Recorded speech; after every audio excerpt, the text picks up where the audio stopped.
We start with step 1, timing. How long have I got?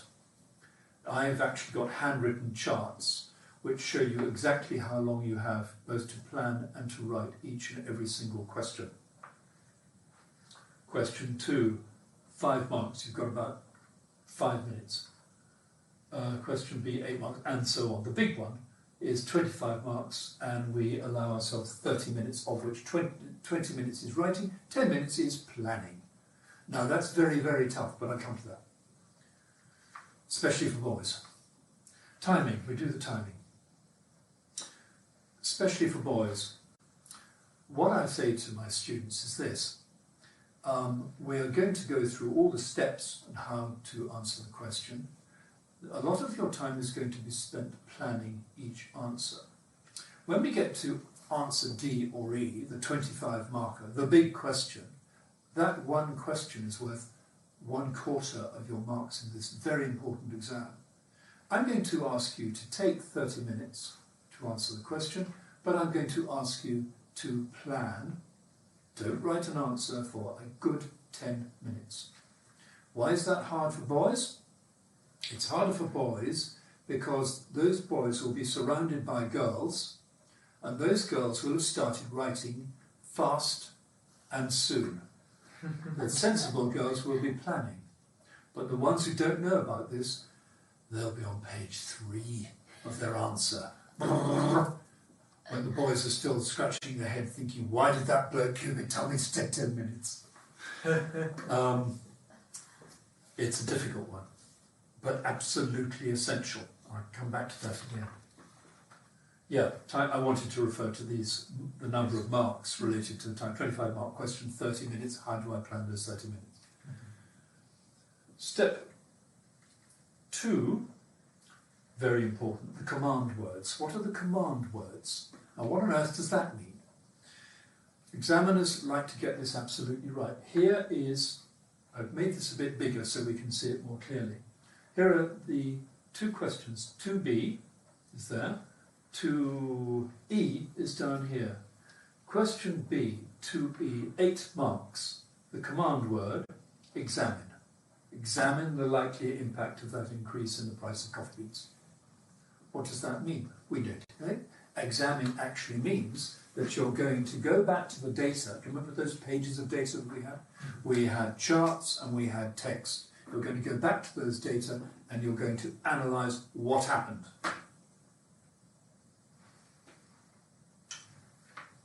This is the big one though, 25 marker. Question E. With reference to the information provided and your own knowledge, evaluate. Evaluate. That means you've got to come up with an analysis, and then you've got to come up with some different arguments.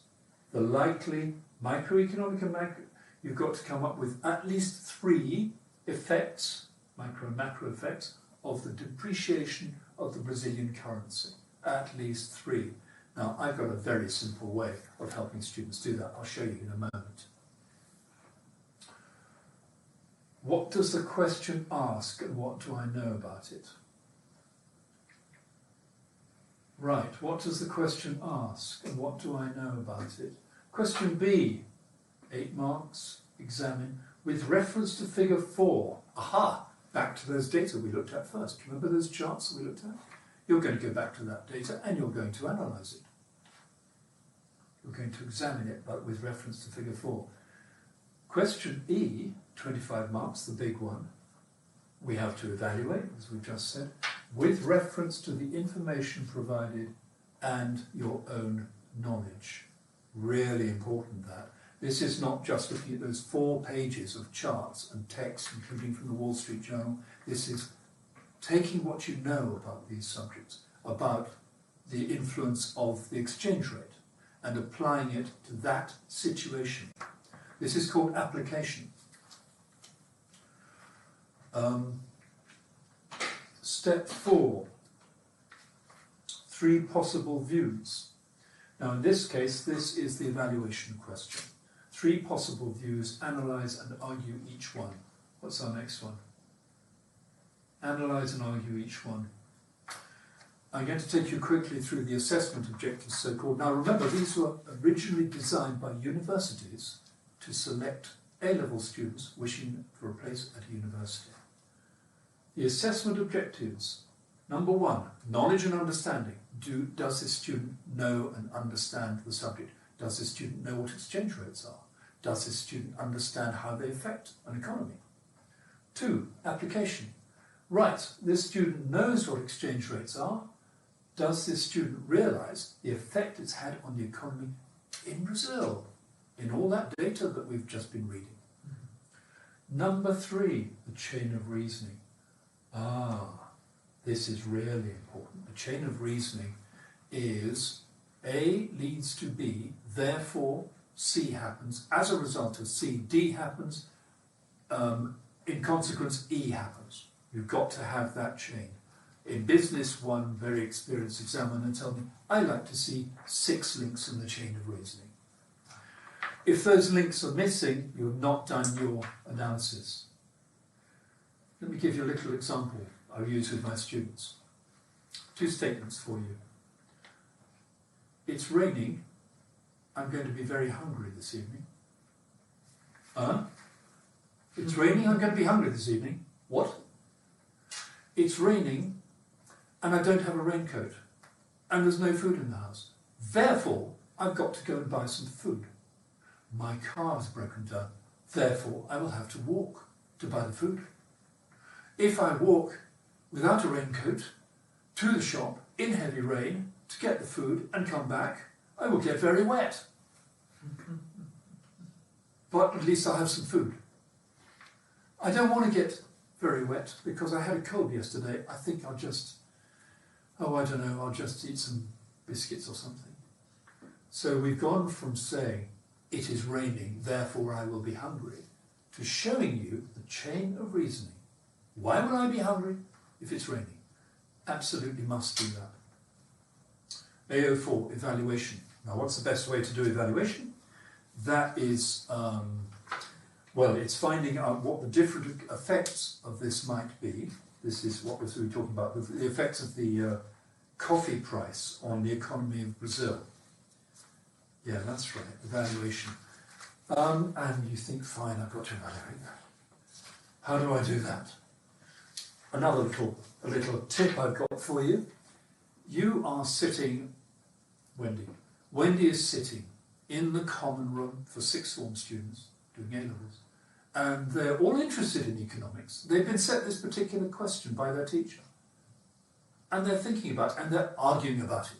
Wendy's saying, well, I don't think the coffee price will have any effect at all. Because, and she does a chain of reasoning, because.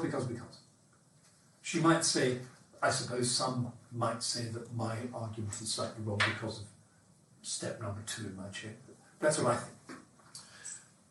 But Wendy's friend John completely disagrees.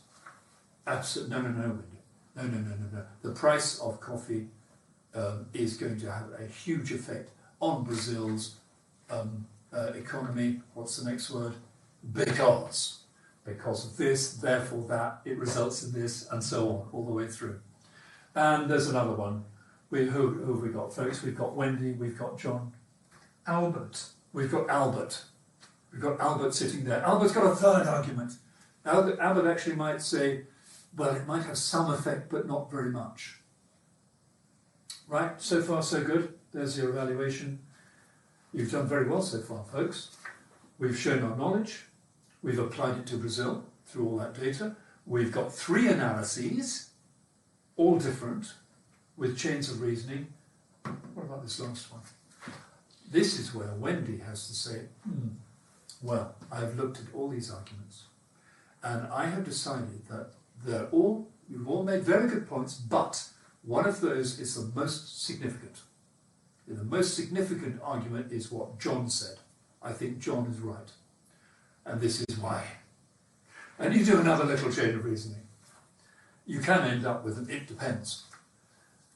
So that's how to do it, basically. It's not very difficult. It does take a lot of practice, though, and it does take a teacher who knows this stuff. So for A-level... I think I've finished now. That's great. Well done, Francis. That was brilliant. I think guys, this is a great example of what A-level exam test and looking for. Yes. So the talent they're looking for is not just about your memory skill, not how much fact or how many theories you can memorize. It's really about how you apply it to the real world and how you reason it. That's absolutely right. Yeah. And somehow it's more than that, because you don't build knowledge when it says apply knowledge, you don't build that instantly. This is a long period of time of understanding the subject and actually your interest being such that you examine further, you appreciate the context, etc., etc. It's not just building towards, well, it is building towards an exam, but I think enjoying the subject is so critical. Very much so, yes. And having a good mentor to take you through that also brings out that enjoyment and all those other aspects of learning. So yeah, I think we've all met students who've said, I need some tuition because my teacher's very good, but I don't get it, and he's very boring. Yeah. Well, I've had that situation more than once. I and some of our colleagues have actually completely revived some students' interest in the subject. Right. Some students wanted to drop it until they had a good tutor working with them. So important, isn't it, to have a real systematic tuition method? It's not really just feeding them the knowledge. Absolutely not. It's also got a lot to do with the circumstances of the classroom. Imagine, for example, a clever but shy child sitting in a classroom with a dozen year 13 students.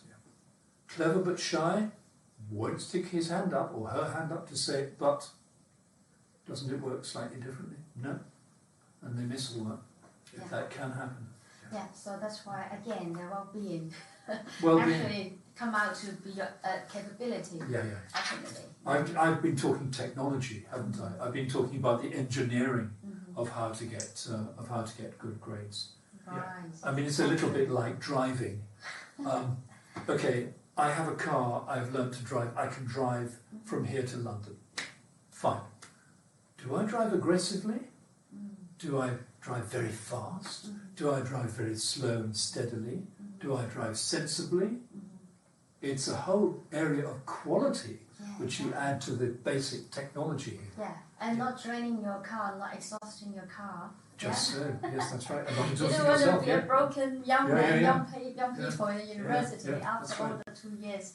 Yeah, so that's very, very important. I think we really hope that we will have more opportunity to discuss with you and learn from you about all the wisdom, to get through. Well, thank you. I would love to. I'd love to do that. Yeah, so I do have a question here, if you don't mind. I'm just reading out the question as it's written here. Hi, my son is studying in Harrow too. Oh, good. Well done. Great school. Super. Thank you. He's in year 10 and he has chosen art and technology design. I would like to know for those two subjects when he's taking tests and how are they tested? I'd have to look that up. Can we please look that up and get back to you? Because those are two subjects which different exam boards do it in different ways. Remember that there are 4 different exam boards. There's Welsh, AQA, OCR, edX, and they all have slightly different rules. Yeah, so the answer can be complicated or straightforward, but we need more information about these children, right? We will find that out for you, but can I ask you to do something? Could you ask your son which exam boards they use for those 2 subjects at Harrow? Yeah. All right, so I'll translate that back into the audience group later, and then we will provide answer via text message later. Okay, thank you. Can I point something out to you, folks? You may have kids at Eton, and you may think they're the best. Can I just point out to you the fact that there are 3 top schools? when my father, my whole family, both sides, they were at Harrow for generations. When my dad went to a military camp, we do a little bit of student military training years and years back. They were all in a huge tent in lots and lots of schools. And as the lights were put out, a voice came out from the Eton contingent and it said, "Good night, Harrow. Good night, Winchester. Good night, all you others." But we Harrovians know that There are only 750 kids at Harrow. There are 1,200 at Eton. Nearly twice as many. Right, great one. Okay, excellent. Thank you, Francis. So much. It's been a great pleasure. It's been a pleasure working with you both. Thank you so much. Are we allowed to shake hands? We shake hands. We're a meeting up our. Thank you for listening.